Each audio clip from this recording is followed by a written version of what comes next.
Tem muitos pacientes que têm fé e outros que não têm. Qual é o resultado? Olha, eu posso falar em termos de números mesmo, de pesquisas que foram feitas em lugares sérios como nos Estados Unidos. A fé tem um benefício. A grande maioria dos estudos, revisão de mais de 100 estudos sobre o envolvimento da fé, a religião, na vida de uma pessoa, né? Mais de 70% desses estudos têm mostrado um benefício, né? Que pode se expressar de formas diferentes. Existem estudos que mostram que aquela pessoa que tem envolvimento religioso, que tem uma fé em Deus, eles têm uma sensação melhor de bem-estar. Outros mostram o quê? Que um outro estudo que foi feito durante 10 anos seguindo mostrou que pacientes que vão a uma igreja regularmente, né, eles que têm fé em Deus, têm 23% menos de chance de morrer, comparado com aqueles que não vão em nenhuma igreja. Mas são várias pesquisas, e só alguns exemplos que eu comecei a dar. Pressão alta, até que muitas dessas que eu falei que pessoas morrem por problema de coração, muitas vezes está associado com algum problema em decorrência da pressão alta. Tem estudos que mostram que aqueles que frequentam uma igreja, que têm uma religião, que creem em Deus, tem 40% a chance menos de ter uma pressão alta. Olha só, então, reavalie urgentemente seu estilo de vida e procure Deus. Doutor Fábio, como que é essa questão?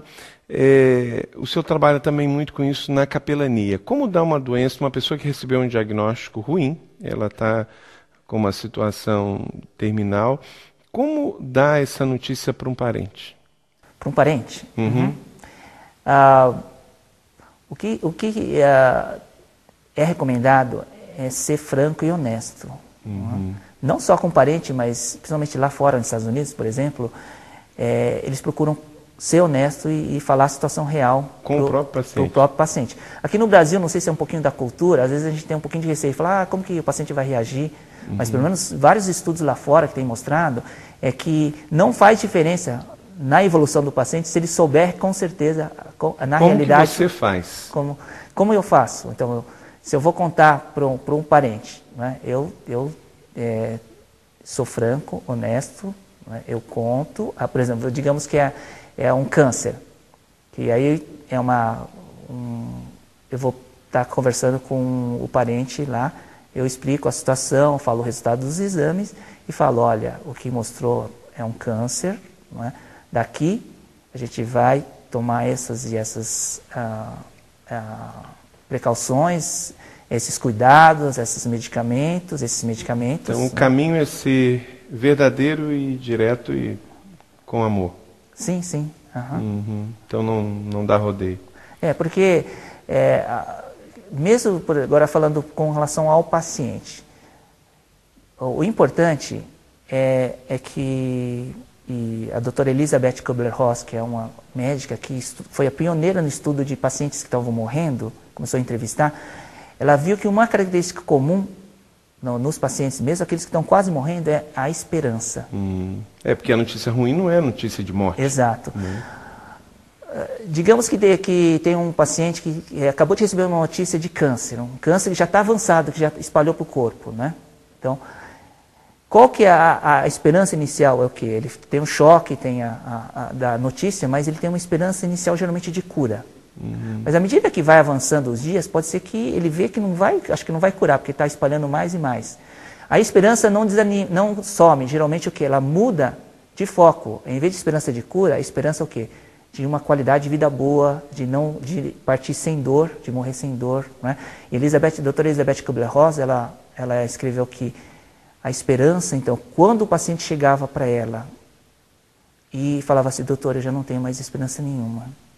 Na experiência dela com os vários pacientes que ela entrevistou, em menos de 24 horas esses pacientes morreram.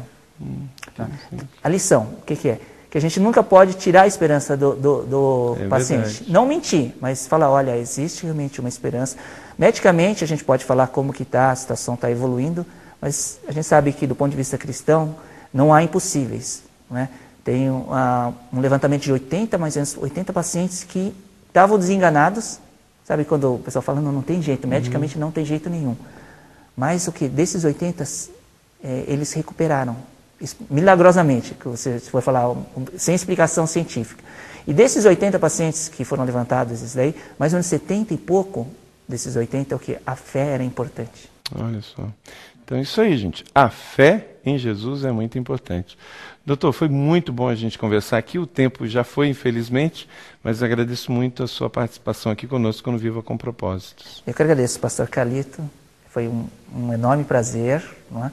E realmente a fé é algo que é diferente até de água ou qualquer comprimido, que água demais pode afogar, oxigênio demais pode lesar muitas vezes o olho do nenê, mas a fé demais, a fé direta em Jesus, realmente pode trazer benefícios enormes. Essa não tem contraindicações, né? Que Deus abençoe.